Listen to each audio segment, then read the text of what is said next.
If you have ongoing exposure to controlling people, it's a virtual certainty that you're going to experience blurry boundaries, which is why I've created the extensive online course called This Is Me, Establishing Boundaries with the Controllers in Your Life. There's a link below that will give you all of the details, and I hope that you would find it therapeutic.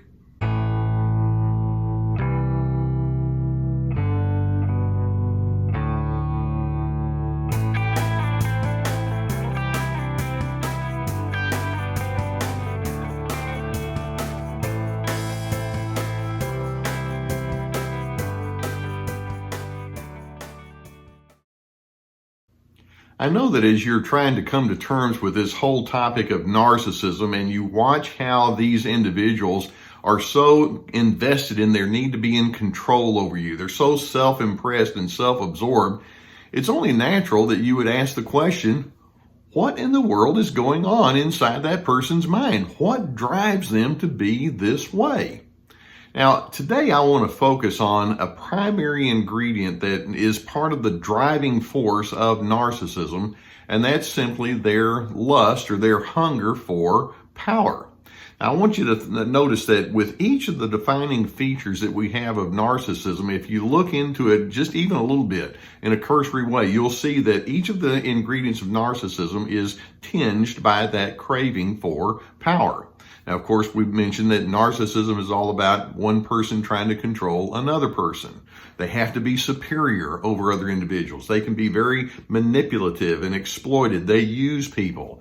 They have very strong defensives. These are some of the overt ways that they illustrate, no, I have to be in the power position. Nobody is going to get to me. I get to you. Or then we also know that part of the defining feature of narcissism is low empathy. They invalidate whatever you bring to the equation, whether it's your feelings or your needs or your interpretations, your opinions. They invest in building a false narrative, which also means that any narrative or story that you bring, it's meaningless, and that's a little bit more subtle way that they show their power. Basically, it's their way of implying there's only one name in the game that matters, and that's me. I'm the only person here that matters. You don't matter. And then we look at certain themes that they're attracted to in their lives, and we can see that that too can be very power-based. For example, in the way that they look at money. They don't look at money as being something that's just utile that can help them get through the various functions of life. They look at money as being something that says, you've made it. You're now somebody. And if you have more, that means you're better than someone else. And so they look at money as a power thing. Or the same thing, in addition, another theme is sex. Whether it's male or female, but sex is used as a means of controlling another individual. You're going to be subordinate to me, so they think, in such a way that when we engage sexually, that's the mindset that I have. I want to make sure that you know that you're here to serve me, or you're going to do it on my terms. In addition, they have very strong opinions about politics, about how things are supposed to be done. If you talk to them about the simplest things that you have going on, they'll give you advice that you didn't ask for. They have to be the boss. They have to have the final word. They're very close to other individuals' opinions. They use a lot of sarcasm when they see that you're not exactly of the same mindset as they would wish. They're very competitive. They're very interrupting. They show no particular interest in knowing you. Why should I bother with you? They're stubborn. They're argumentative. As I mention all of these things, do you see at the base of it all, there it is again, the craving for power. Narcissists are convinced that the best way to live life is to be in the power position. Now, taking this whole notion a bit further, there are all sorts of different ways or patterns that you're going to see on the inside of narcissists that imply that they're deeply committed to that power broker's mindset. For example, one of the things they'll do as they engage with the public is first, they'll really try hard to create a what we might call a preemptive public image. And by that it's like they want to come across as the nicest person you ever met, or the smartest person, or the one who has more wisdom than anyone else. And it's very important for them to let you know You need to look to me because you're not going to find anyone finer than I am. And so that's part of their power mindset. They want to position themselves as someone who is beyond reproach. Now, having said that, then we'll take it a little bit further. As they engage with you in this power mindset, they're going to presume that when they know things about you, well, they know better than you about whatever. They know you better than you know yourself. For example, they'll ascribe interpretations to you. You're just a troublemaker, or you're a wolf in sheep's clothing, or you're not a team player, or you're constantly complaining about things. And you're over there thinking, well, that doesn't really match my opinion of who I am. And in their power mindset, it's like, well, then make it match because I said it and that's the way it is. And so they try to create a public image, but then they also try to create this notion that says nobody knows life more than I know life, therefore, and you know the rest of that. In addition, they're very invested in making sure that you have to join them in their opinions. It's not enough for them to say, I'm right and you're wrong. They're very persuasive. They're very overbearing. They plead their case. They are very insistent that if you have an opinion that's different, that you need to join them. They can't just have an exchange of ideas. No, again, exchanging ideas becomes a platform for determining who's going to be the winner and who's going to be the loser, because in their power mindset, they think very much in those conforming kinds of ways.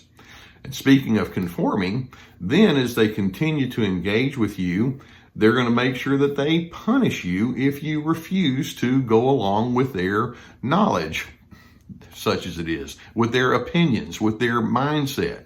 No, if you disagree with me, then you'll be sorry. And so they come on with hard anger. They come on with a smear campaign. They hold grudges. They can be very forceful and to the point of abusive and loud and pushy in the way that they engage with you. They'll seek vengeance over you.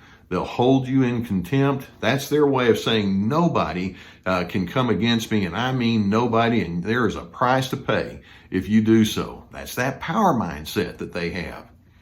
Now, along with this, then, you'll see that it means that they lack compassion. If power is the ultimate game plan, or is the ultimate goal that they have, then showing compassion means, well, I'm going to give up my power because I'm putting myself in a tender kind of place. And there's a little bit more of a vulnerability that goes along with that. And so being the power broker is like, well, I can do it a little bit here and there if it makes me look good. But beyond that, no. I don't care what you think. If there's a problem that you have in the world, I'm not going to show compassion. You brought it onto yourself. It proves that you're supposed to be more like me and you need me to tell you what to do if you show your humanity. And so when there's a need to show compassion, all they do is they flex their muscles. That's what the power broker mindset leads them to. Now, as all of that happens, then of course you can see that if you continue to show a disregard for their correctness, for their position of importance or self-importance, then you're going to be dismissed. And it's like, I will make life miserable for you if you don't succumb to my power position.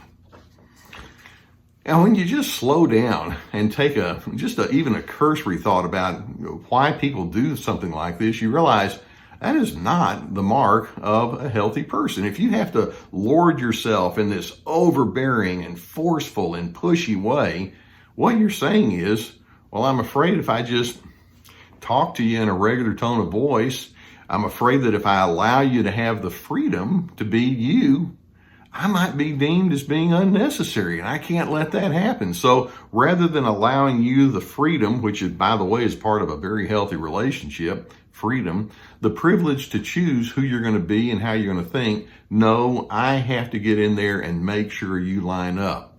These are very fear-based people. They're afraid of being powerless. They're highly codependent. You can see that in their pushing of power over you, what they're saying is, I feel good when I have dominance over you. And so they're drawing their source of energy from you rather than drawing it from the inside of themselves, which is classic codependency, but they don't see it. And so I'm hoping that as we describe all of these different ways that narcissists try to portray themselves as the powerful person, that you can see it as the emptiness, for the emptiness that it represents. These are very troubled individuals. They're very immature people. They can be in positions where they can make matters difficult or not based on their capacity to exact consequences. But sure enough, these are very, very insecure people.